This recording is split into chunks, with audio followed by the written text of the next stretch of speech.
Me llamo Marcos Herrera y durante casi 3 décadas el mundo creyó que yo estaba muerto. Algunos decían que había perdido la fe, que me había vuelto loco o que simplemente abandoné mis votos para vivir una vida mundana. Pero la verdad es mucho más oscura, más dolorosa y más peligrosa de lo que cualquiera podría haber imaginado. No hablo desde el rencor, sino desde la necesidad. He llevado este secreto conmigo como una llaga abierta, sangrando en silencio mientras los años pasaban y la impunidad se fortalecía. Hoy tengo 70 años y ya no me queda tiempo para callar. He decidido contar todo, y si esta historia llega a ti, por favor no la ignores. No es solo mi vida la que se quebró, sino la de muchos inocentes que nunca tuvieron voz. Si alguna vez sentiste que algo en tu fe no encajaba, tal vez esto te ayude a entender por qué. Escucha con atención. Y si crees que esta verdad merece ser conocida, ayúdame a compartirla. Suscríbete al canal y apóyame dejando tu reacción. Porque el silencio solo fortalece a los culpables. Esta es mi confesión. Yo tenía 24 años cuando fui asignado a la parroquia de San Miguel de los Santos, en Dolores Hidalgo, Guanajuato. Era 1979 y yo apenas llevaba 3 años ordenado como sacerdote. Recuerdo haber llegado con una maleta en la mano, el corazón lleno de esperanza y una convicción ardiente de que mi vocación era servir a Dios sirviendo a los demás. Dolores Hidalgo era un pueblo tranquilo, de casas de adobe con techos de teja roja y campos de maíz que se perdían en el horizonte. La parroquia era modesta, pero vibrante de fe. Los domingos, las familias llenaban los bancos de madera, los niños correteaban entre los pasillos y los ancianos se santiguaban al pasar frente al altar. Yo sentía que estaba en el lugar correcto, cumpliendo con lo que había soñado desde niño, a pastorear almas con amor y justicia. Cada 3 meses, el arzobispo Celestino Vázquez nos visitaba desde la capital. Era un hombre imponente, de casi 2 metros de altura, con una voz profunda que resonaba en los muros como si Dios mismo hablara por su boca. Los feligreses lo adoraban. Yo también lo admiraba. Su presencia imponía respeto y cuando hablaba de obediencia y pureza, sentía que estábamos escuchando una verdad incontestable. Tenía poder absoluto sobre todas las parroquias de la región. Podía nombrar, trasladar o expulsar sacerdotes con una simple orden. Y en ese tiempo pensé que tener su favor era estar en el camino de la voluntad divina. Cuán ingenuo fui. Fue en febrero de 1979 cuando noté que algo no estaba bien. El arzobispo llegó a la parroquia acompañado por 2 jóvenes seminaristas, a Miguel y Roberto. Eran muchachos apenas mayores de edad. Miguel era de ahogado, de cabello negro y mirada esquiva. Roberto tenía un semblante más fuerte, pero los ojos tristes, como quien carga un peso invisible. Desde el primer día evitaban el contacto visual conmigo, apenas hablaban. Durante las comidas apenas probaban bocado y se miraban entre ellos con un lenguaje silencioso que solo entendían ellos. Algo en su comportamiento me inquietó profundamente. Mi intuición pastoral me decía que había miedo en sus gestos, pero no sabía aún por qué. La primera noche escuché ruidos extraños provenientes de la habitación del arzobispo. Eran sonidos apagados, como gemidos o llantos ahogados. Pensé que tal vez se trataba de pesadillas o alguna dolencia. Al día siguiente, Miguel tenía marcas rojas en el cuello, apenas visibles bajo el cuello de su sotana. Me acerqué discretamente para preguntarle si se encontraba bien. Él murmuró un no es nada y se alejó rápidamente. Sentí un nudo en el estómago. Algo en mi interior me dijo que lo que había visto no era un accidente, ni mucho menos producto de la casualidad. El silencio de los seminaristas era un clamor desesperado. Más tarde, mientras ordenaba algunos libros en la sacristía, escuché voces detrás de la puerta. Era el arzobispo hablando con otro hombre a quien no reconocí. Hablaba voz baja, pero escuché claramente: la obediencia es fundamental. Los muchachos deben entender cuál es su lugar. Y luego, otra voz preguntó: ¿y si alguno habla? A lo que el arzobispo respondió con total frialdad: no hablarán. ¿Saben las consecuencias? A mi cuerpo se paralizó. Me quedé allí tras la puerta, sin aliento, Sentí que el piso desaparecía bajo mis pies. En ese momento supe que algo oscuro habitaba dentro de las paredes sagradas que yo había jurado proteger. En esa noche no dormí. Me mantuve en vigilia, escuchando cada sonido en la casa parroquial. A las 2 de la madrugada vi al arzobispo caminar hacia la habitación de los seminaristas. Vestía una bata oscura. Su figura proyectaba una sombra monstruosa en las paredes. Caminé descalzo detrás de él, sin hacer ruido. Me detuve cerca lo suficiente para escuchar su voz, susurrando: «Ah, no hagas ruido. ¿Sabes lo que pasará si despiertas al padre Marcos?» Lo siguiente fueron los sollozos. Supe que era Miguel. Su voz temblorosa suplicaba que parara, pero fue silenciado con amenazas. «Eres un servidor de Dios. Esta es tu prueba de obediencia». Permanecí inmóvil, con lágrimas corriendo por mi rostro. No sabía qué hacer. Estaba paralizado por el miedo, por la indignación, por la impotencia. Mi alma se quebraba con cada segundo que pasaba, sabiendo que en ese momento se cometía un crimen bajo el techo de la casa de Dios. Cuando todo terminó, el arzobispo volvió a su habitación como si nada hubiera pasado. Yo me quedé allí, solo en la oscuridad, sabiendo que desde esa noche ya no podía callar, que mi vida había cambiado para siempre, que si decidía hablar tendría que enfrentar a un gigante con poder más allá de lo que podía imaginar. Al día siguiente, Miguel no apareció en la misa matutina. Roberto me dijo que estaba indispuesto, pero su mirada delataba algo más profundo. Cuando lo vi más tarde, Miguel tenía los ojos hinchados de tanto llorar y caminaba con dificultad. Fue entonces cuando comprendí que lo que había presenciado no era un incidente aislado, sino parte de un patrón mucho más perverso. Aquel hombre al que yo había admirado como si fuera un enviado de Dios, utilizaba su investidura sagrada como un disfraz para encubrir sus crímenes. Y lo más aterrador era su certeza de que nadie se atrevería a enfrentarlo. Yo sabía que tenía que hacer algo, aunque no sabía aún cómo. Decidí acercarme a Miguel esa misma tarde. Lo encontré en el pequeño jardín detrás de la iglesia, donde solía rezar. El rosario. Se sentaba en el mismo banco de piedra, con las manos entrelazadas, mirando al suelo como si quisiera desaparecer. Me senté a su lado y le hablé con suavidad. «Miguel», le dije, «sé lo que está pasando». Su cuerpo se tensó, sus ojos se abrieron como platos y empezó a temblar. Murmuró que no sabía de qué hablaba, que no estaba ocurriendo nada, pero yo insistí. Le dije que había escuchado todo, que lo había visto todo, que estaba de su lado, que podíamos denunciarlo juntos. Fue en ese momento que vi en sus ojos el terror más puro. Miguel se levantó de golpe, con una voz quebrada por el miedo. «No puede denunciar nada», exclamó. «Es el arzobispo. Nadie le creerá a un seminarista pobre como yo. Además, mi familia depende del dinero que él les envía.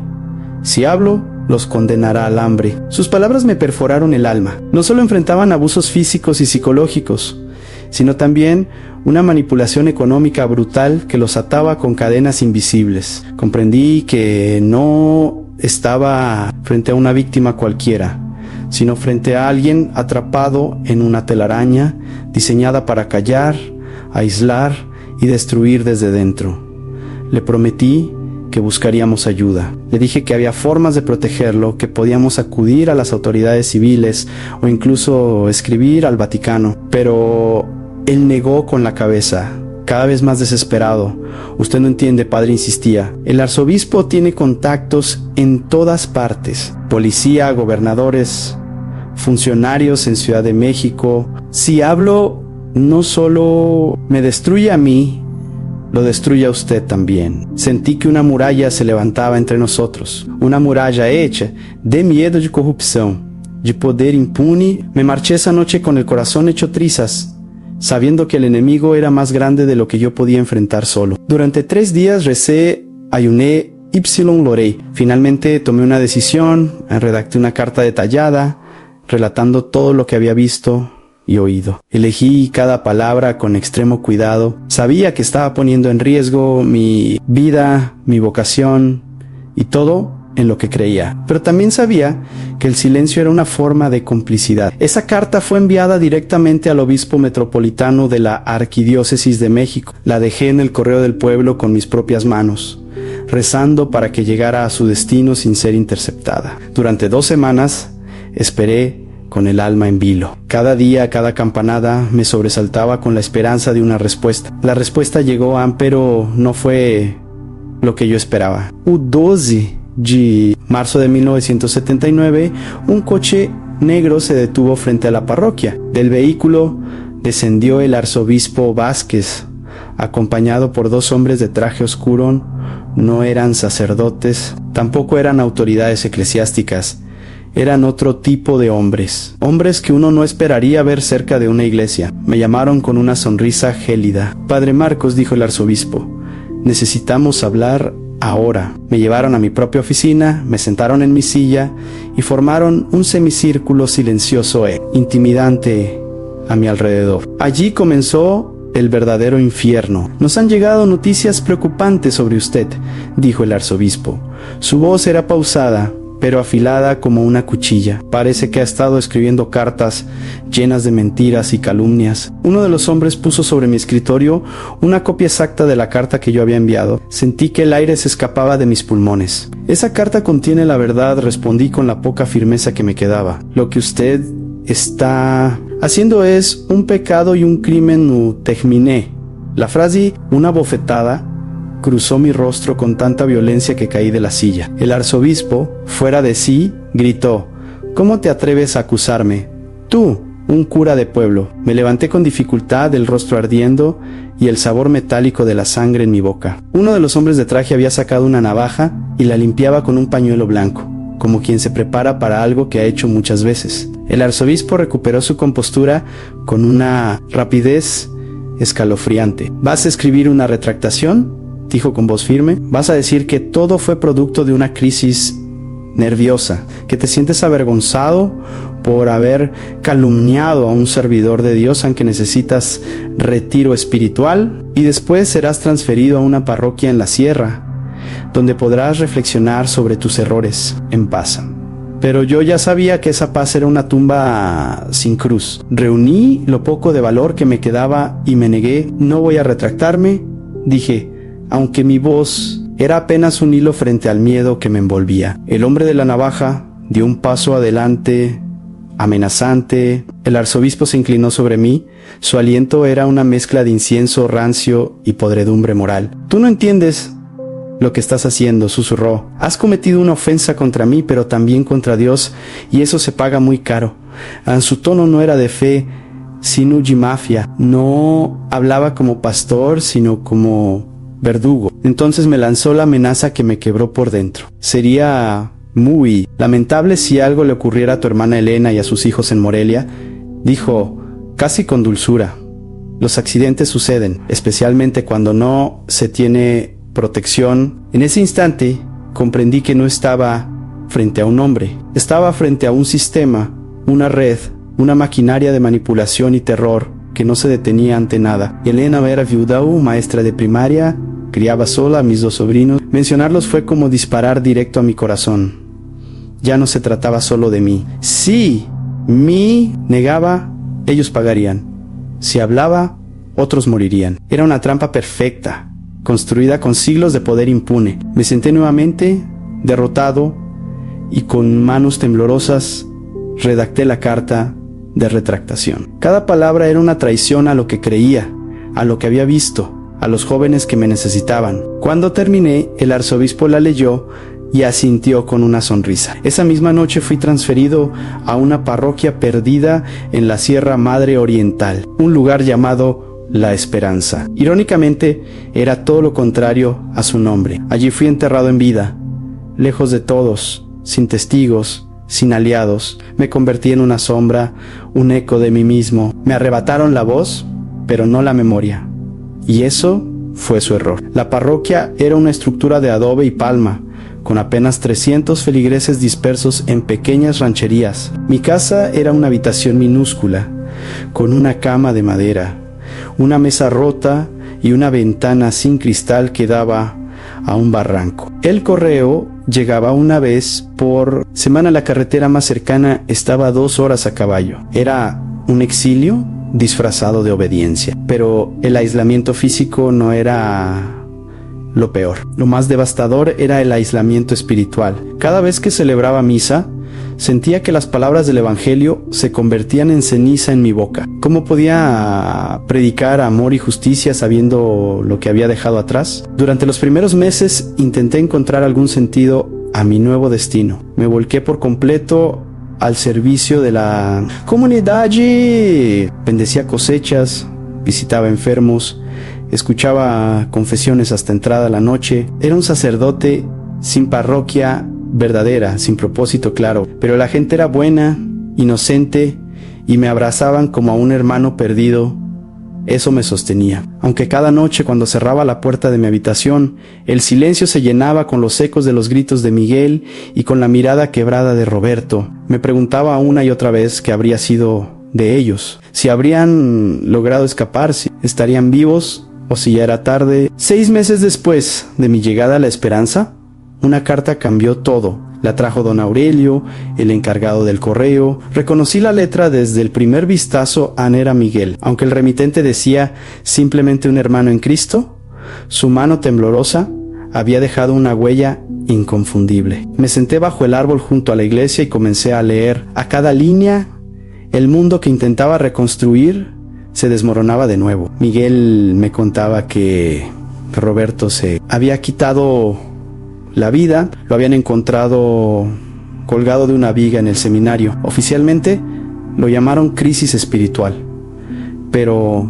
Miguel sabía la verdad y yo también. Miguel escribió que en los días previos a su muerte, Roberto le había confesado que el arzobispo Vázquez había amenazado con destruir a su familia si no obedecía sin cuestionamientos. Había una situación especialmente dolorosa a su hermana menor, ya pejaos 15 años. Había sido invitada a una ceremonia privada en la residencia do arzobispo. Roberto entendió perfectamente lo que eso significaba. Ese fue el punto de quiebre. No pudo soportarlo más. Se rindió. Miguel, en cambio, seguía con vida, pero estaba al límite. La carta entera era un grito desesperado disfrazado de palabras escritas con miedo. Padre Marcos decía: si no encuentro una forma de detener esto, haré lo mismo que Roberto. Cerré la carta con las manos temblando. El papel parecía quemarme los dedos. El horror no había terminado. Al contrario, se había expandido en Miguel, me hablaba de nuevos abusos. Ya no eran solo los seminaristas. El arzobispo estaba trayendo niños del pueblo, hijos de familias pobres, a los que prometía becas y ayuda para su educación. Les ofrecía un futuro que sus padres no podían pagar. Y cuando los niños lloraban al salir de su oficina, nadie hacía preguntas. Nadie se atrevía. Miguel lo había visto. Miguel vivía dentro de ese infierno y no podía escapar, y ni yo. Yo lo había dejado solo en esa noche. No dormí. Caminé por horas dentro de mi pequeña casa parroquial, con el corazón ardiendo y la conciencia aplastada. Sabía que tenía que actuar, pero también sabía que cualquier paso en falso podía costar más vidas. Al amanecer, tomé una decisión. Escribiría directamente al Papa Am, pero antes necesitaba evidencia. Una sola carta de un seminarista desesperado no bastaría para tumbar a un arzobispo con tanto poder. Así que decidí algo aún más peligroso.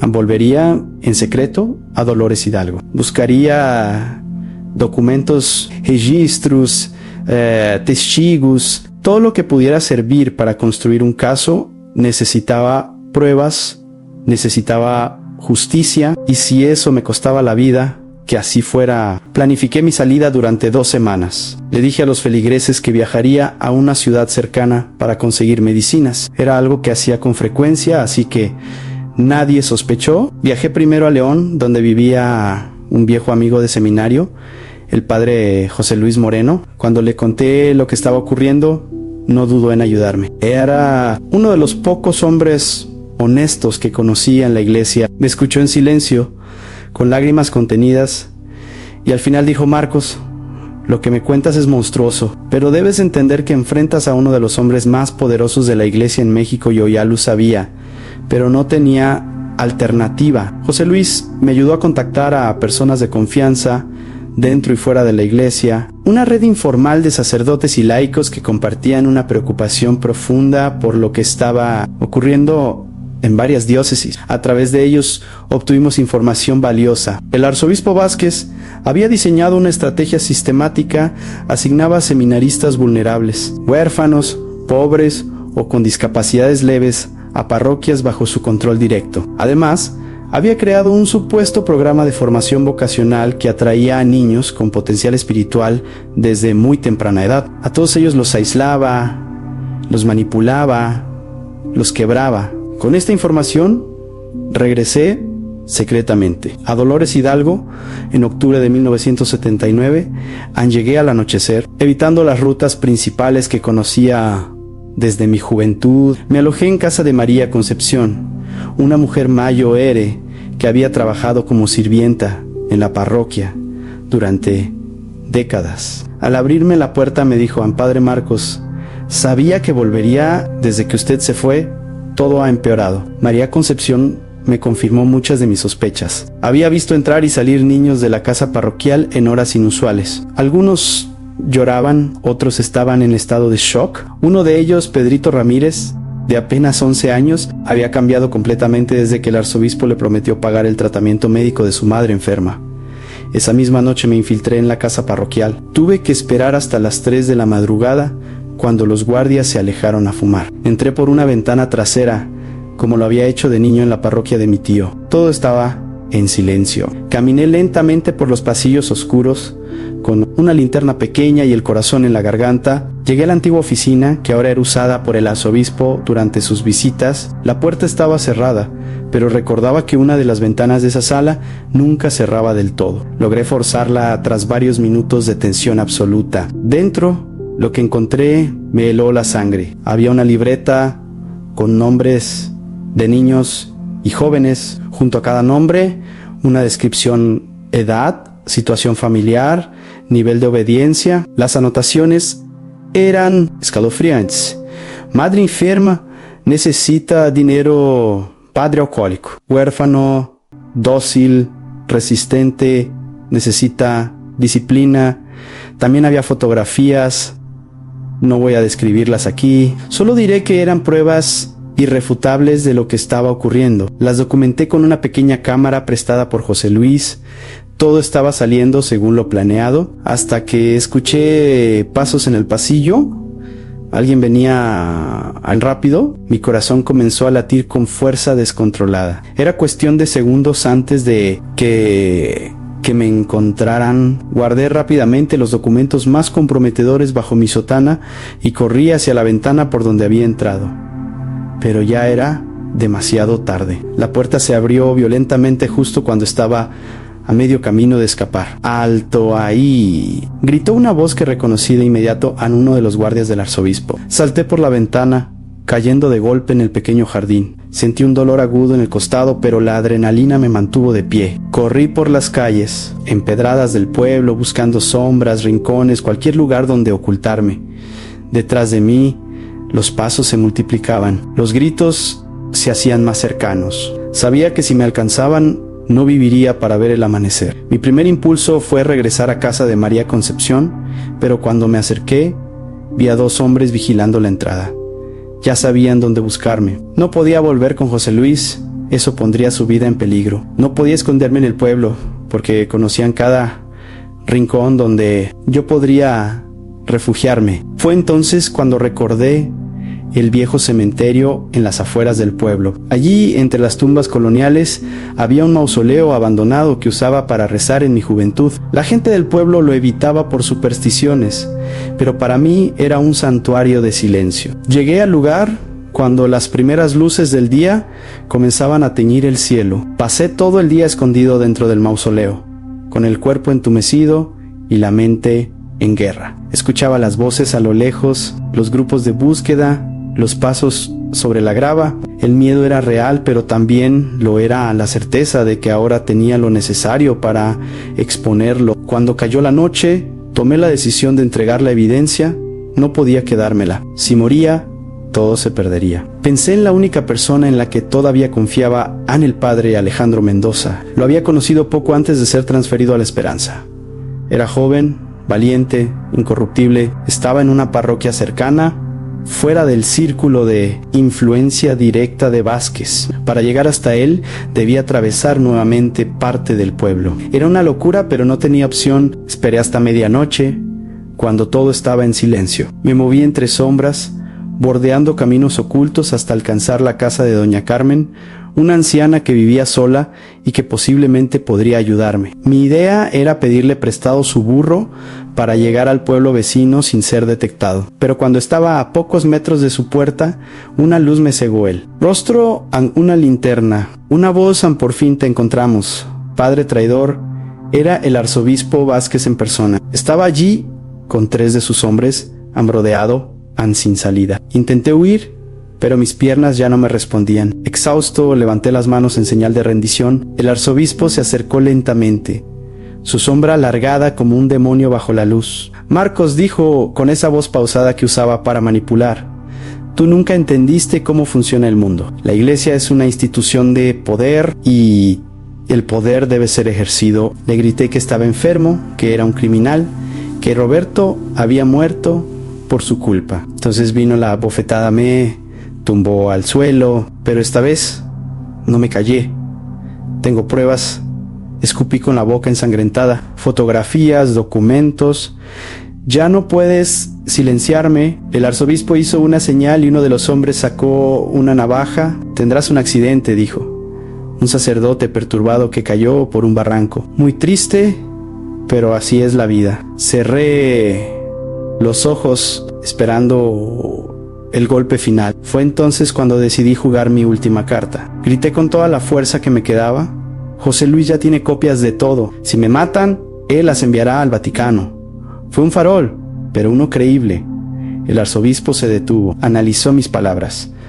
Uno de sus hombres dudó. Puede estar mintiendo, tal vez, respondió Vázquez, pero no podemos arriesgarnos. Entonces dijo algo que me heló. José Luis también será transferido. En ese momento sentí una furia que no sabía que aún tenía. Me lancé sobre él con la poca fuerza que me quedaba, golpeándolo en el estómago. Lo hice retroceder, pero los otros 3 hombres me redujeron al instante. Durante el forcejeo, uno de ellos me cortó la mejilla con la navaja. La sangre comenzó a correr, pero en ese caos logré arrancar algo del cuello del arzobispo, una cadena de oro con un medallón. Lo guardé con fuerza en mi puño. Era una pieza única, con inscripciones en latín y símbolos masónicos. No sabía aún qué significaba, pero era algo que podría usar más adelante. Una evidencia más de su doble vida. Cuando finalmente me inmovilizaron en el suelo,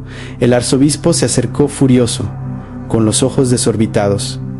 «Mátenlo ahora», ordenó, sin rodeos. Ya no me importa lo que pueda pasar después. Sentí la punta fría de la navaja contra mi cuello. Pero justo en ese instante, una voz femenina rompió el silencio de la noche. «¡Auxilio! Están golpeando al padrecito». Era doña Carmen, que había escuchado los gritos desde su casa y corría hacia el pueblo gritando con todas sus fuerzas. Detrás de ella se levantaban otras voces, vecinos que despertaban por el alboroto. El arzobispo se puso pálido. Sabía que ya no podía matarme a sangre fría con tantos testigos acercándose. Sus hombres me soltaron. Yo estaba cubierto de sangre, con la sotana rasgada y una mejilla abierta de lado a lado. El arzobispo murmuró cerca de mi oído: «Esto no ha terminado, Marcos.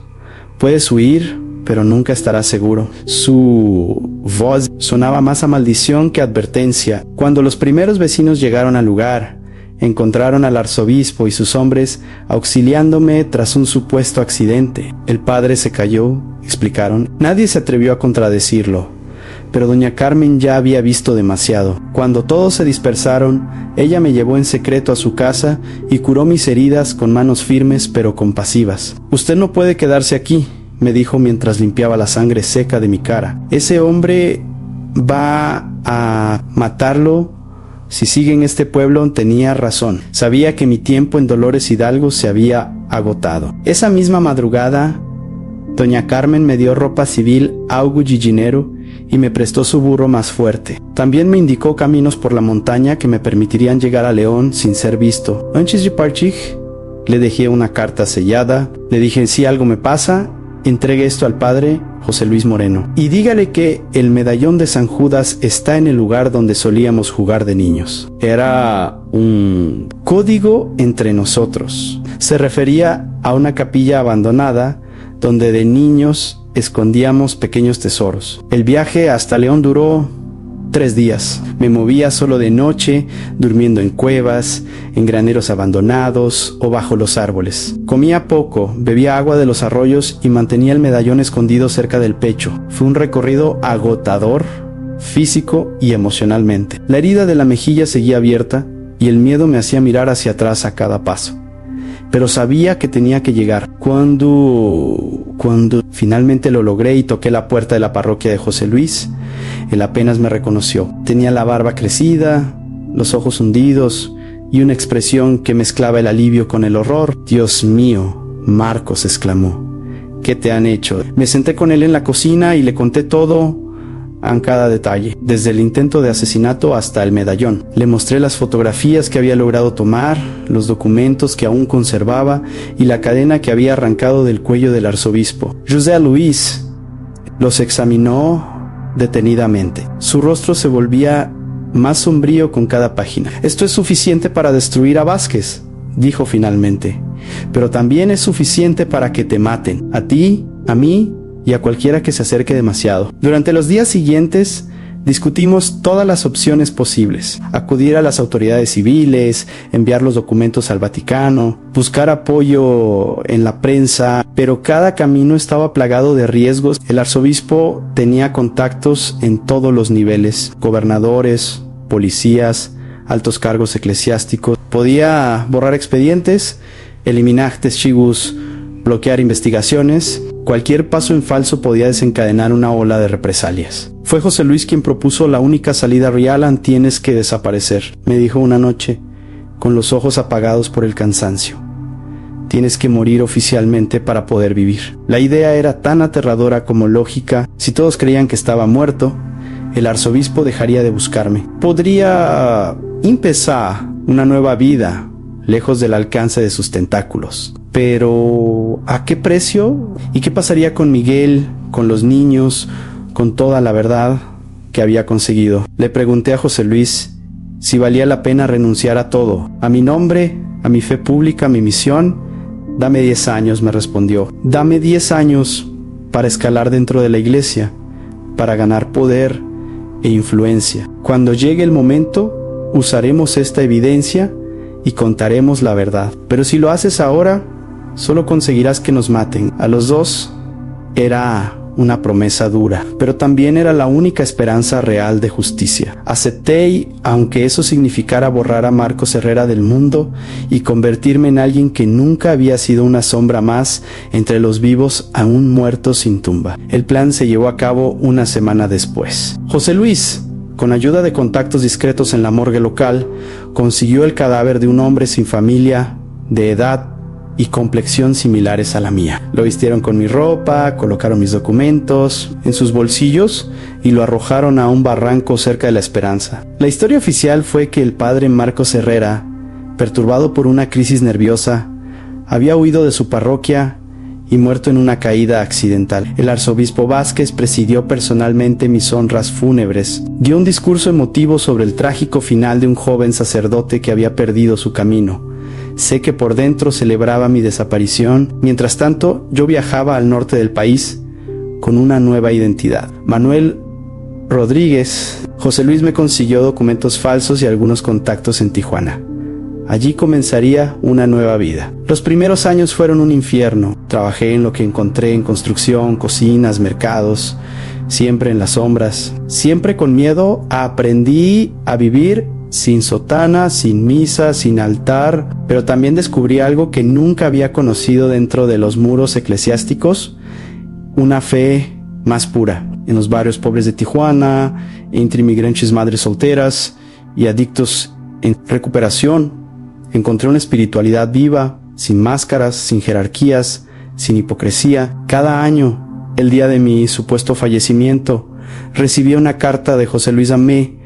Daba noticias del arzobispo y del estado de la iglesia. Las noticias nunca eran buenas. En 1983 me escribió devastado: A Miguel había sido encontrado muerto en su celda del seminario. Oficialmente dijeron que fue un infarto. Extraoficialmente, José Luis descubrió que había sido envenenado después de intentar contactar a un periodista. En esa noticia me partió el alma. Había desaparecido para proteger a las víctimas, pero la violencia continuaba. Ahora Miguel también estaba muerto y yo seguía vivo, oculto, impotente.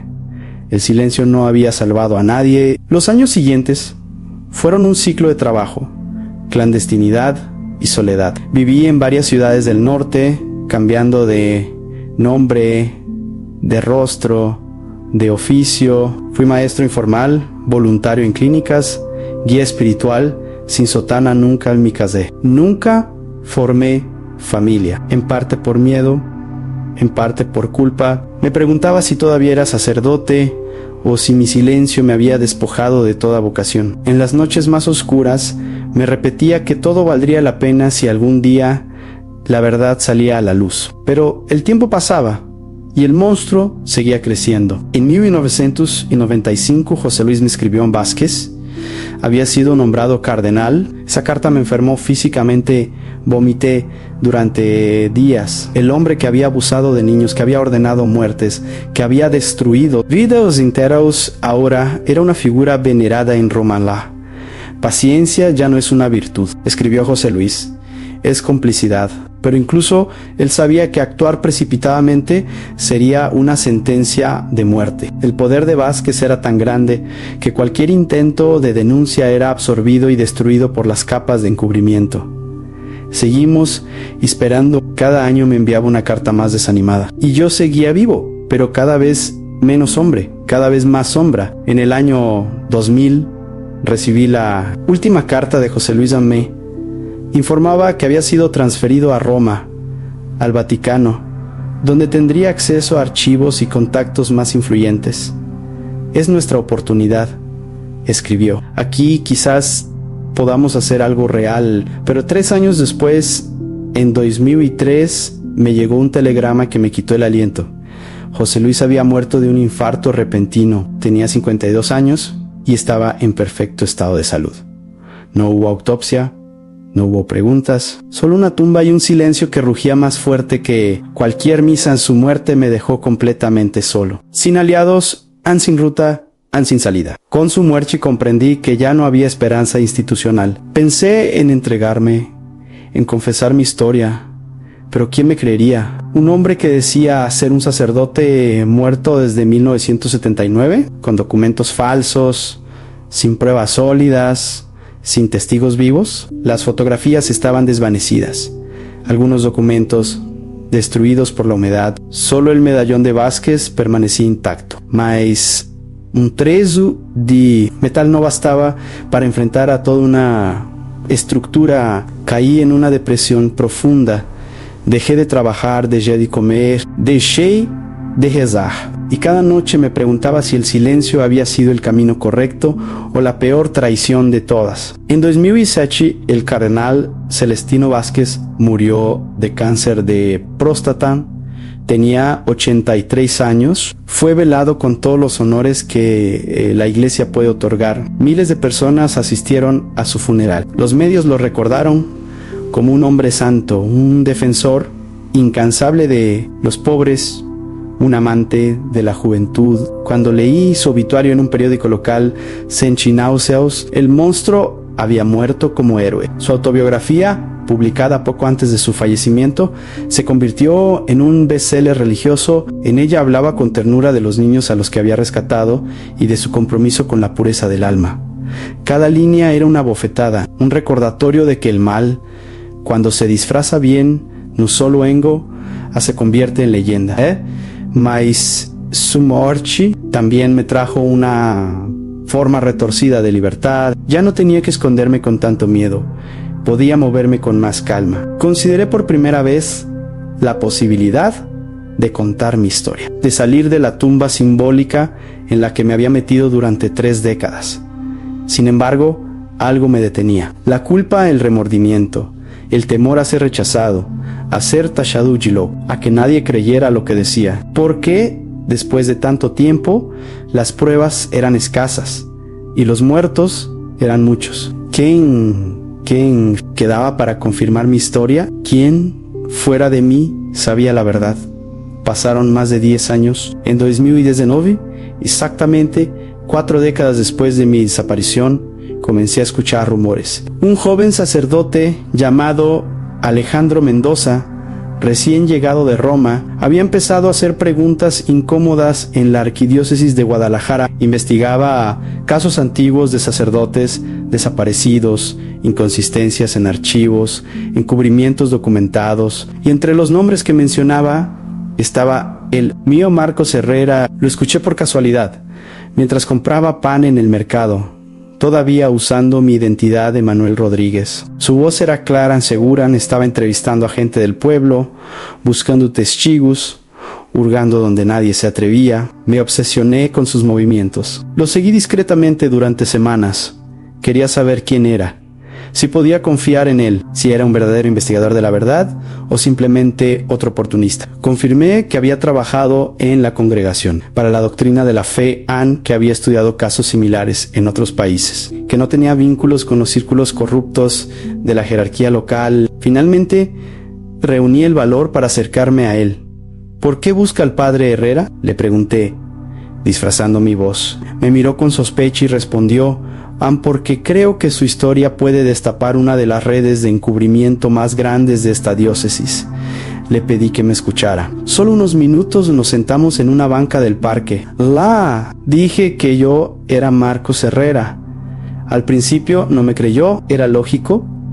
Oficialmente, yo llevaba 40 años muerto, pero tenía algo que solo el verdadero Marcos podría tener: detalles íntimos de la parroquia de San Miguel de los Santos, nombres, fechas, episodios que nadie más podía conocer. Le mostré el medallón del arzobispo, documentos deteriorados, fotos parciales. Le conté la historia desde el principio hasta el exilio. Cada palabra era como escarbar una herida que jamás cicatrizó. Upay. Alejandro escuchó sin interrumpirme, aun notando todo con los ojos cada vez más abiertos. Cuando terminé, hubo un largo silencio. Don Marcos me dijo con voz grave: si lo que me está contando es verdad, usted es la llave para abrir una puerta que ha estado cerrada durante 40 años. A partir de ese día, comenzamos a trabajar juntos. Él tenía acceso a archivos a los que yo nunca pude llegar. Encontró registros que confirmaban muchos de mis recuerdos en asignaciones sospechosas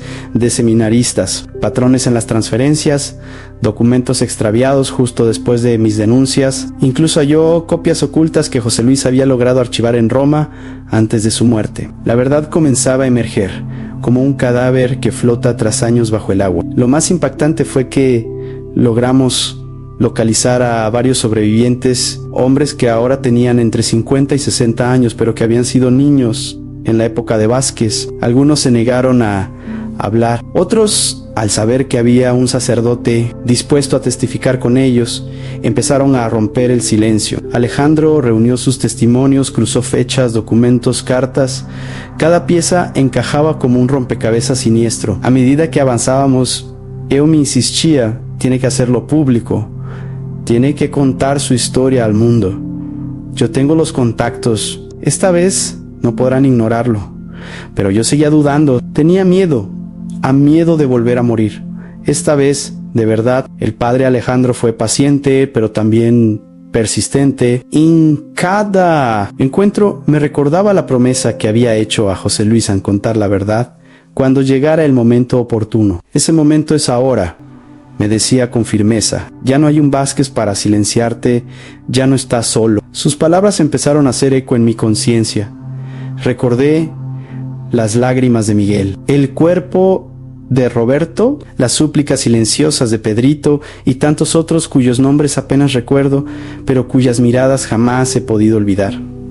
Yo había sobrevivido, pero ¿de qué servía haber sobrevivido si seguía callando? ¿Qué valor tenía mi vida si era construida sobre el silencio que mató a tantos? Durante semanas no dormí. Me debatía entre el miedo y la responsabilidad. ¿Qué pasaría si al contar mi historia me arrestaban por haber usado una identidad falsa durante décadas? ¿Y si la iglesia me desacreditaba públicamente como loco? y si nadie me creía, pero también me preguntaba qué pasaría si no hablaba, cuántas otras víctimas continuarían en silencio, cuántos otros abusadores formados bajo el amparo de Vázquez podrían seguir operando impunes. El tiempo ya no me sobraba. Tenía 70 años, las manos me temblaban, la voz se quebraba, pero aún tenía algo que podía ofrecer a la verdad. Mi testimonio, mi historia. En diciembre de 2019 firmé una declaración jurada. Conté todo a los abusos que presencié, la red de encubrimiento, mi falsa muerte, los documentos y fotografías, el exilio. El padre Alejandro se encargó de presentar la documentación a las autoridades eclesiásticas y civiles. Fue el paso más difícil que he dado desde aquella noche de febrero de 1979. Pero al poner mi nombre sobre ese papel, sentí que una parte de mí que había estado dormida durante décadas despertaba. No fue alivio, fue dolor, pero era un dolor necesario.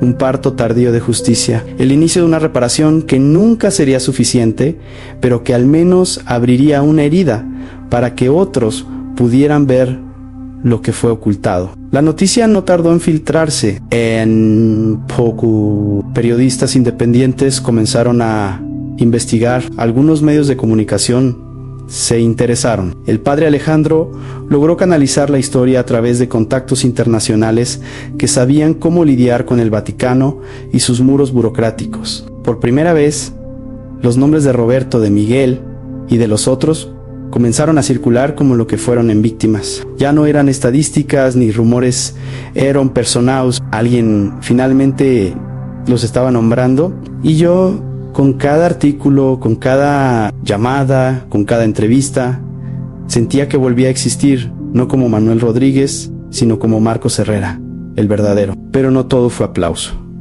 Recibí amenazas loumadaos anónimos. Incluso hubo intentos de desacreditarme públicamente. Se dijo que estaba senil, que era un actor aunque buscaba fama. La iglesia no emitió ningún comunicado oficial. Al principio hubo silencio, luego cautela. Solo después de una fuerte presión mediática comenzaron a abrir una investigación formal, y ahora que la mayoría de los responsables ya estaban muertos o jubilados, el sistema que los había protegido seguía vigente. Lo sabíamos bien. Por eso, lo más importante no era condenar a Vázquez, sino romper el ciclo, evitar que hubiera otros Vázquez encubiertos en la estructura clerical. El padre Alejandro siguió trabajando incansablemente. Viajó a Romance, reunió con comisiones especiales, consiguió acceso a archivos que habían sido cerrados por años. Y con cada nuevo documento, con cada nueva carta, mi historia dejaba de ser un testimonio aislado para convertirse en parte de un caso mucho más grande. Yo, por mi parte, volví a escribir, a orar a dormir sin pesadillas, a mirar a la gente a los ojos sin sentir que les debía una explicación. En medio del caos, de las entrevistas, de los juicios internos y externos, descubrí que aún quedaba algo sagrado dentro de mí, la capacidad de decir la verdad. Lo que más me conmueve es que, tras mi testimonio, otras víctimas comenzaron a hablar. Gente que había guardado silencio durante décadas por miedo, por vergüenza, por amenazas, ancianos, hombres de mediana edad, incluso algunos exseminaristas que pensaban que nadie les creería. Mi historia abrió una puerta, y detrás de esa puerta había cientos de voces esperando salir. Algunos me escribieron cartas, otros me abrazaron en silencio. Uno de ellos, con lágrimas en los ojos, me dijo: gracias por no morirse de verdad. Esa frase me desgarró, porque si algo aprendí en estos años es que contar la verdad también es una forma de resurrección. Hoy vivo en las afueras de Guadalajara, en una casa sencilla, con paredes que crujen cuando llueve y ventanas que miran hacia un campo vacío. Mis días transcurren en silencio, pero ya no es un silencio de miedo, sino de paz. A veces camino hasta la parroquia del barrio y me siento en la última fila, como un feligrés más. Nadie me reconoce a veces.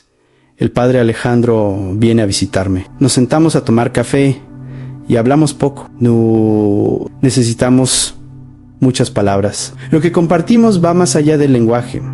Es una verdad compartida, una misión cumplida, una promesa honrada. Sé que aún podrían venir consecuencias. He usado documentos falsos. He mentido sobre mi identidad. Y aún hay poderosos que preferirían que mi historia no existiera. Pero ya no me importa. He vivido más de lo que imaginé. He visto lo peor del ser humano disfrazado de santidad. Pero también he visto pequeños milagros en personas que se atreven a hablar, niños que hoy son hombres libres, heridas que empiezan a sanar. Todo eso vale más que cualquier castigo que me puedan imponer. Y si este video llega a ti, si estas palabras resuenan en tu alma, entonces sabrás que no fue en vano. A veces me pregunto qué habría pasado si hubiera hablado antes, si no hubiera aceptado la transferencia, si me hubiera quedado a luchar, aunque eso me costara la vida. Pero también sé que en ese entonces no tenía las armas, ni los aliados, ni el conocimiento que tengo. Ahora sobreviví porque otros no lo hicieron. Y ahora, mi deber es dar voz a los que ya no pueden hablar. Cada línea de esta historia está escrita con la sangre de quienes fueron silenciados. Cada nombre que he mencionado es un altar, un llamado a recordar, a no olvidar a Nam, no repetir. He dejado instrucciones claras. Si hago mi pasado, el padre Alejandro sabrá qué hacer. La documentación completa está en manos de quienes sabrán cómo usarla. Este testimonio no es solo un acto de memoria, Izuma, herramienta de justicia, una semilla que espero germine en acciones concretas, que inspire a otros a no callar, a no ceder, a no someterse, porque el poder solo crece cuando el silencio lo riega, y porque hay verdades que aunque duelan deben ser gritadas desde los altares, o desde los rincones más humildes de una casa como esta. No soy un héroe no busco reconocimiento, solo soy un hombre viejo con una cicatriz en el rostro y muchas más en el alma. Pero he aprendido que incluso los más rotos pueden sostener una vela encendida y que esa pequeña luz, por insignificante que parezca, puede iluminar la oscuridad de generaciones enteras. Por eso estoy aquí, porque alguien tiene que hacerlo. Porque ya no puedo callar, porque los muertos no pueden contar sus historias, pero los que quedamos sí podemos. Y si llegaste hasta el final, te pido algo muy simple: comparte esta historia, que no quede enterrada como tantas otras. Suscríbete a este canal si crees que la verdad debe tener un lugar en el mundo, y deja tu reacción, porque quizás tu gesto, por pequeño que sea, ayude a otro a hablar, porque no se trata de mí, se trata de ellos, de los que ya no están y de los que aún pueden ser salvados. Si alguien, aunque sea uno solo, dice no Keiler, el silencio ha sido roto. Ahora, la verdad ya no me pertenece, te pertenece a ti.